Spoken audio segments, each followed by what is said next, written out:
Hello and welcome to the world around us. This week, as we did last week, we begin our travels in Las Vegas with a story on a local singer who's something of a star. Then on to the village of Viterbo in Italy and a strange festival which tries the strength of local men. From there to Indonesia and the story of a tribe which believes in the importance of flowers, and finally to Ashgabat in Turkmenistan, where dogfighting is a popular sport. He calls himself Cookie Jar and considers himself the most popular, unknown person on the planet. Nobody outside of Las Vegas has heard of him, but in that town, he's a kind of superstar with a fan following in the lounges of Las Vegas that would be the envy of most international superstars.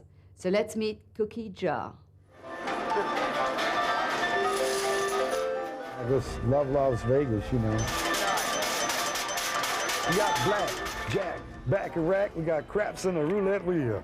You know, 7, 11. Don't forget that big old wheel. You know, slots get hot when you pull them a lot. You can hear that jingling too. I'm gonna take you to the town they call Las Vegas and party down with you.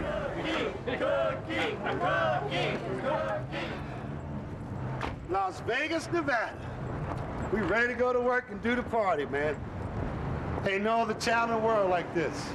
Gotta see him, he's outrageous. I'm like the hip, new, you know, square lounge singer. You know what I mean? You better grab the other side. Awesome. Fantastic. Marvelous. I can show you the world. Shine and shimmer and splendor. He's a wonderful performer. He's the #1 performer 10 years in a row. 10 years in a row. Best performer of the lounges in Las Vegas. But this year he happened to miss out. Somebody else beat him. Somebody else beat him. Hey, whole new world. A dazzling place I never knew. I'm the most popular, unknown person on the planet. You know what I mean? Like, everybody, oh, I know him, but nobody knows me. You know what I mean? It's like, who? My first name is Cook, my last name is Jar, and I'm proclaiming someday to be a Vegas star. Cookie! We've been loyal followers of him of 25 years. But we went to the MGM for 35 weeks. Consistently every Wednesday, Thursday, Friday, and Saturday. Never missed a show. 9 o'clock, we were there. That's right. Till 1:30 in the morning every time. And he's off on Sunday, Monday, and Tuesday. You don't know what we can find. Won't you come with me, little girl, on a magic carpet ride? Cookie's just Cookie. He's very unique, very one of a kind, and a showman and a half. Put on a show, make you laugh. Well, a freak would just use a feather. A super freak would use the whole chicken. Have a good time, involve you in everything he's doing. Come on, girl. Come on. Cookie's just Cookie. Girl, I'm here to show you my true love. Oh, we go. Oh, God, I want him so bad. I love him. Everything hits you with my finger. I think he's sexy. I think he's gorgeous. Hits you with my finger. He's got a lot of personality and very sexy in his own way. Hits you with my finger. Whether he has a girlfriend, this I don't know. It's none of my business. That's his business. Married and divorced twice. I've been divorced now for 10 years, and yeah, you know, so it's kind of a tough business to be married in. You know, I have to do what I have to do down there. Let me see the wild thing. Come on. In my opinion, it's only my opinion, I think the man's very lonely. He may have a girlfriend, but He doesn't act like it. He's always looking for somebody. he's looking for somebody that's not after his money.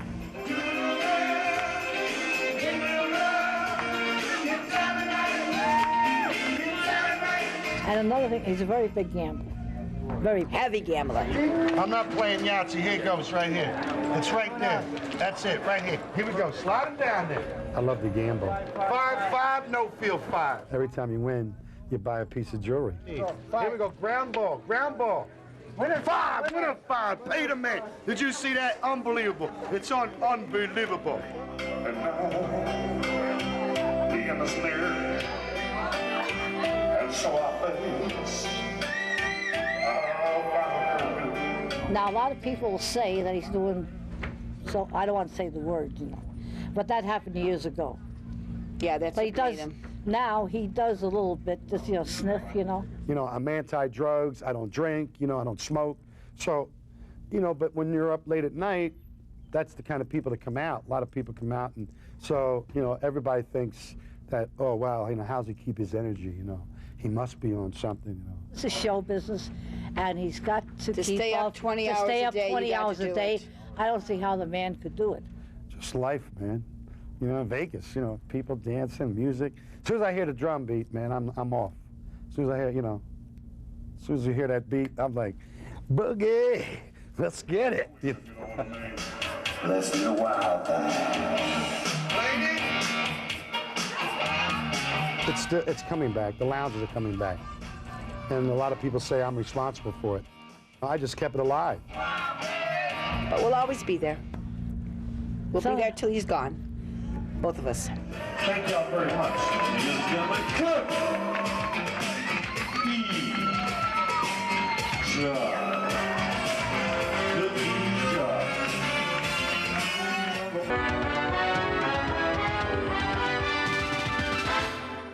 The village of Viterbo in Italy has a festival that's quite unique. In the 13th century, Viterbo is believed to have been saved while it was under siege by an 8-year-old girl called Rosa. When she died, she was carried to her grave by the strongest men in the village, and Viterbo has kept her memory alive by reenacting her funeral procession every 5 years for 6 centuries. It provides, as you will see, a lot of hard work for the strongest men in this village. Accosi Angelo. Cencioni Giancarlo. Ricciardi Roberto. Men in the Italian village of Viterbo are competing to lift the most weight. Bravo, bravo.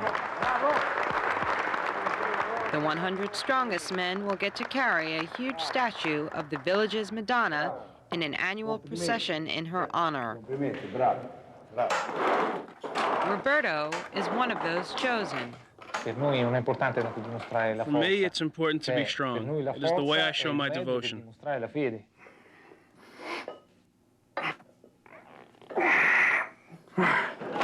The men who carry the monument are known as porters, and training starts early. Why did I decide to train? I didn't decide. My father did. The tradition began in 1258 when the town was under siege. The legend says that an 8-year-old girl named Rosa saved the town by reviving the courage of the frightened townspeople. When she died, she was carried to her grave by the strongest men. Each year, her funeral procession is reenacted. Every 5 years, a new monument is built, each one larger and heavier than the last. Angelo designed the monument that will be unveiled this year. It weighs 5 tons and stands more than 30 meters high. I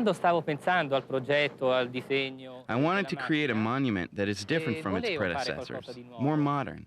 But I couldn't find just the right idea. And one night I had a dream. I saw exactly the monument which I wanted to make. After 5 years, the monument is destroyed.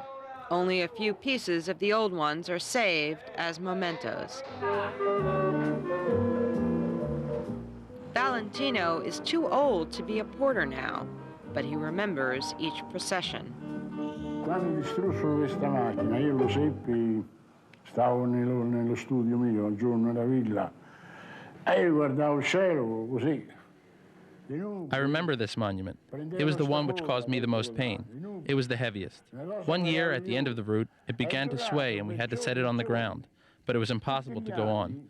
We couldn't lift it. It weighed much too much. Succede questo fenomeno, vedete. Si vedono le nubi che prendono la forma del volo d'angelo.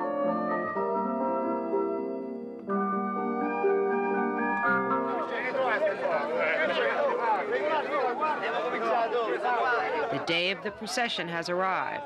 The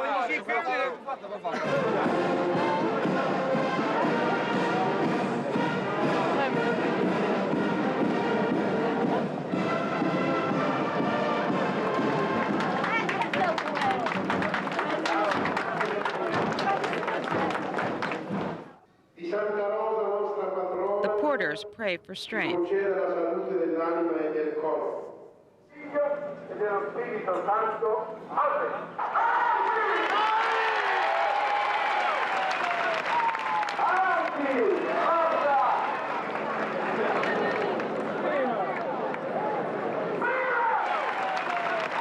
This is the crucial moment when they all must lift 5 tons of wood and steel. The monument is lifted, but danger is not over. The porters must carry the monument for 1 hour through crowded streets.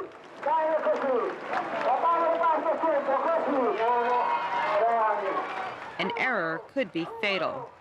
In 1901, the monument fell on the crowd, killing 20 people. Despite this accident, the procession has continued every year since.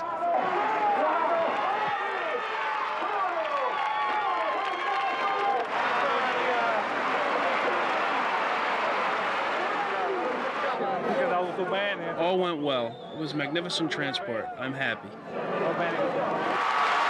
The men of Viterbo will return now to their everyday lives, but part of their daily routine will be training for next year's procession.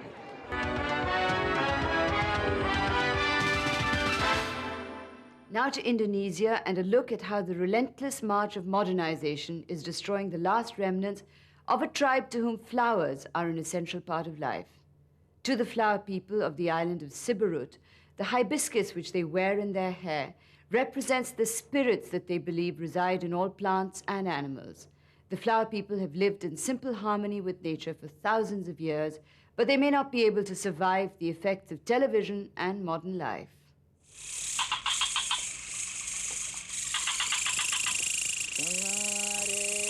The jungle island of Siberut in Indonesia is the land of the flower people. For 3,000 years, they have lived in communion with nature. The hibiscus, the flower people wear in their hair, is a sign of their respect for the spirits that they believe live in all plants and animals. But recently, progress has come to the island, threatening to upset this fragile equilibrium between man and nature. The last of the flower people have taken refuge in the forest, trying to hold on to the old way of life. Aman Rupiana and his family have gathered in the community house that is the center of life here. They pass the time by telling stories, singing songs, and handing down their legends from one generation to the next.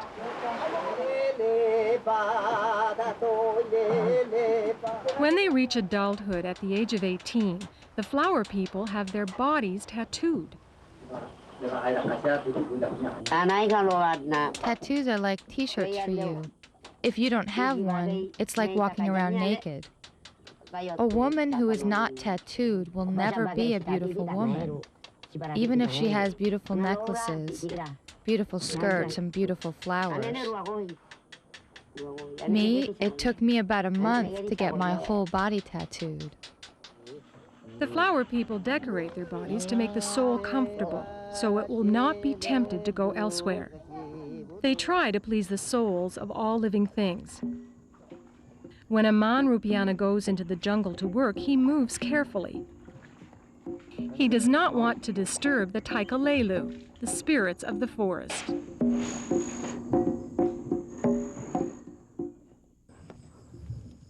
Aman beautifies himself with hibiscus out of courtesy for the spirits he will meet on the path. Because of this mark of respect, they will be well disposed in his favor.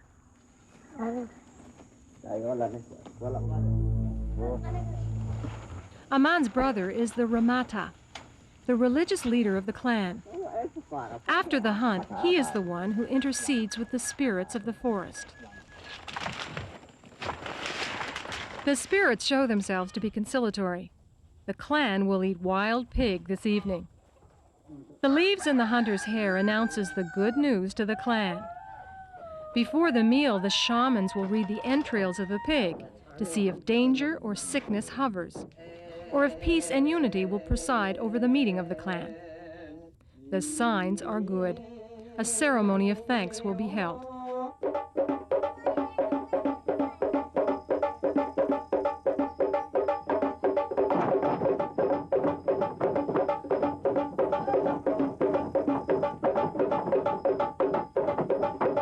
But a few steps away in the hut of a local businessman, a television, plugged into a car battery, is playing. The Indonesian government has launched a vast program to move the clans into villages where the children will be educated. There, the children wear uniforms to school. Little by little, progress is taking hold. A new day starts for the clan. The women go fishing. They do not know that their island has been declared National Reserve of the Biosphere by UNESCO, although this decree may save their land from planned development.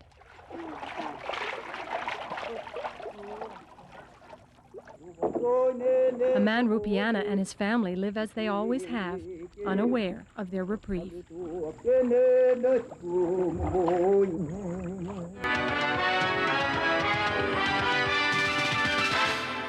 Finally to Turkmenistan, where 70 years of Soviet rule failed to end the ancient sport of dogfighting. Since Turkmenistan became an independent country, the sport has had a revival and, oddly enough, seems not to be as cruel a sport as it sounds. The Karakum Desert in Central Asia is an unforgiving landscape. Shepherds must protect the sheep from drought and wild animals.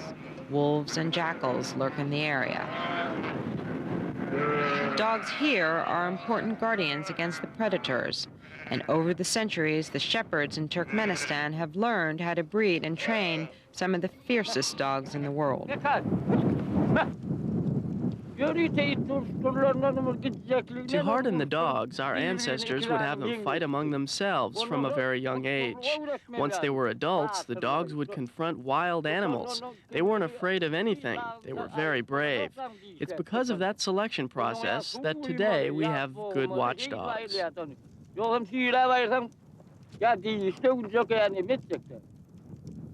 Dogfighting might seem like a thing of the past, but in modern Turkmenistan, the tradition lives on. From the capital, Ashgabat, trainers bring their dogs to the outskirts of the city each morning. The dogs will run several miles, building the stamina they will need to fight. We make them run so that they will be able to catch their breath and won't tire out too quickly during the fights, exactly like high-level athletes.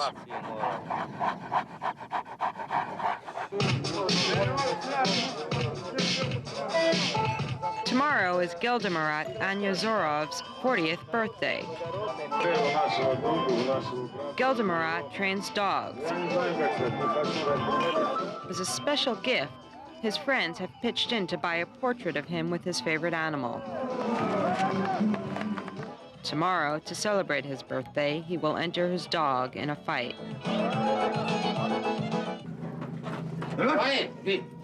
Gildemarat is nervous on the day of the fight. If his dog loses, he will be disgraced. Dogs are my only passion. I've been breeding them for 20 years. They are my entire life. The fights are held outside Ashgabat. Dog trainers have come from all over the country. One group traveled here from neighboring Uzbekistan. The Uzbekis announced their dog is undefeated after 43 fights. The judges talk with the owners about which dogs will be matched up for the fights. How old the dogs are, how much they weigh, and how often they have won will determine how they are paired. Only one volunteer dares to confront the Uzbeki champion. This will be the highlight. 3 o'clock, the first fight.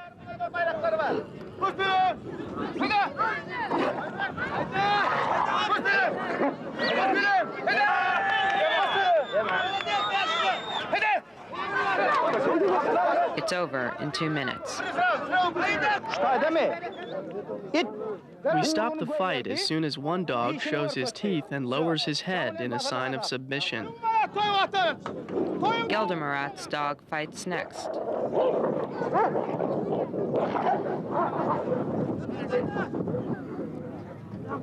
The match ends in a tie.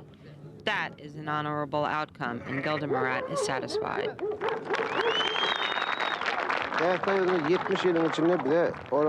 During the 70 years of the Soviet regime, dogfights were prohibited as cruelty to animals. They continued anyway, but we had to hide to have our dogs fight.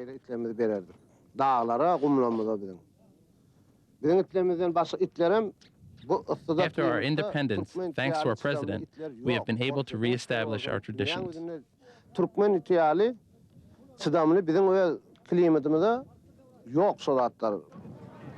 11 fights will take place today. The average dog fights 10 times between September and May. It's time for the face-off between the Uzbeki and the Turkmenian champion. The fight lasts more than 20 minutes. Neither champion wants to yield. The tail of the Uzbeki dog is lowered. It's the sign of submission the judges have been looking for. The wounded champion is carefully cared for. The wound is serious. He was taken in a vein, and he lost a lot of blood. In the same state, a man would be dying, but my dog will live. And he will fight again. Even if he lost today, he will win next time. I hope for a rematch. When they are too old to fight, the dogs are often sold to shepherds. They spend their final days peacefully watching over the flock. The shepherds do not fight the dogs. They say they don't like to see the animals suffer needlessly. If there is a fight, it will be against the wolves in the solitude of the desert. That's all for this week. Do join us next week, same time, same place, for another trip around the world around us.